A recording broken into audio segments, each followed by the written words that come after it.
Hey friends, if you wish to fix Windows Update error with the error code 0xc0020036 on Windows, then please watch this video. I will guide you through the resolutions. The first solution is to run the Windows Update troubleshooter. Right click on the Start button, select Settings from the menu, go to the System tab on the list on the left hand side. In the right pane, select Troubleshoot and click on Other Troubleshooters. Click on Run corresponding to the Windows Update troubleshooter. It will start detecting problems and fix them if possible.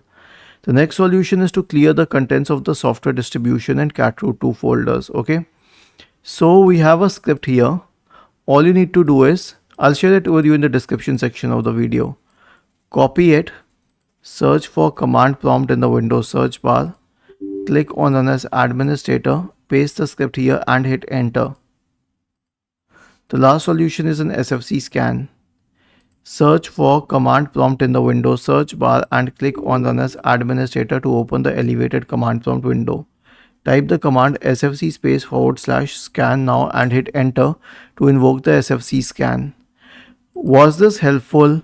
If yes, then please subscribe to the channel, and if not, then let us know in the comment section of the video on how we could help you better. Thank you for watching this video and have a nice day.